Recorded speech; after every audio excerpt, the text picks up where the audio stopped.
I was exposed to Jesus from the minute I was born. My parents were Christians, and we were always in church. I grew up in a Christian school. I met my husband in high school. We were in high school, and I met this man, and I fell in love with him. And we were married. And then a year later, this beautiful thing was born. When Hunter was 3, I gave birth to a sister. Her name was Emery, and she died.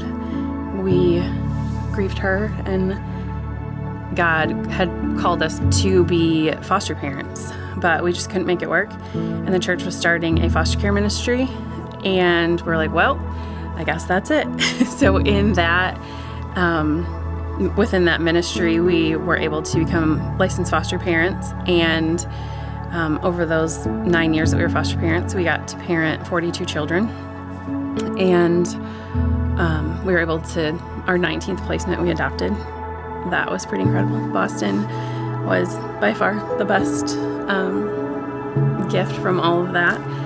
I was growing up Christian and everything, but I never had a great relationship with him. And I was like 10, and I started going into the big church with Mom and Dad. That's when I really started a grow relationship with him, because I saw my dad praising him, like praising the Lord like crazy, and I've never seen him so into what he was listening to or doing, other than when he was sitting at church and standing and praising for an hour.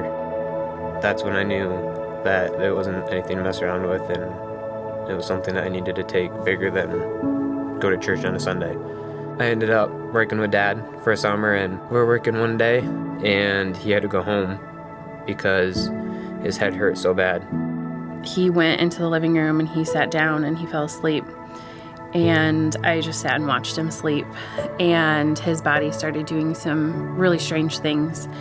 And within just a few seconds, I said, I have to call 911. They took him by ambulance, and they said, just pack your stuff and come on down when you can. And so I got down to the hospital, and they met me in the hallway, and they said, Mrs. Mosher, your husband is very sick.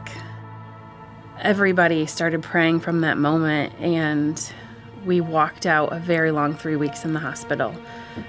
Peter never woke up again, and he was unconscious for 3 weeks. He never moved.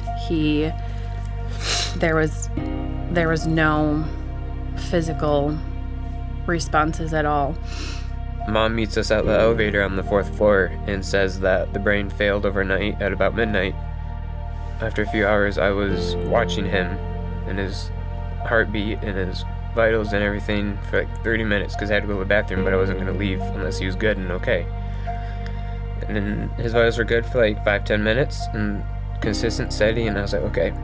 I went to the bathroom, and on my way back, my uncle came running, and he saw me, and he waved me down, and I walked in the room, and he was gone. Honestly, like 100% of me believed that he was going to live.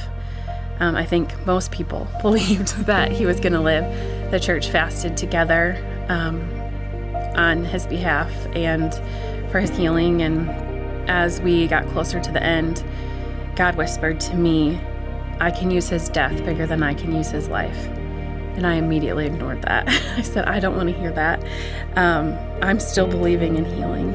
We were sitting there 45 minutes before he died, and I was playing with his fingers, and every hair on his entire body stood up. And I looked, and he had goosebumps. And I looked at his face, and it was peace and contentment that I had never experienced before in that man. And I said, he sees Jesus. And tears started running down his face. And 2 more times before he officially passed away, that same thing happened. And you could just see that there was something so beyond any of our dreams that was happening. I know that we talk a lot about healing, and we talk a lot about God is capable of anything. Like we have a whole book full of miracles. God had a plan for his life. I've been really trying to grow my relationship with God lately, and I keep praying make me the man that you've put me on this earth to be. And when people see me, let them see you. I'm just excited to see what he has planned for me and the ways that glorify him. Like, God gave us our story, and if we hide that story, we're not giving him the full glory if we're not sharing that. So I just want to always be aware of what he's calling me to do and who he's calling me to engage with, so that I never miss an opportunity for him to be glorified. My name is Grace Mosher. My name is Hunter Mosher. And this is our story.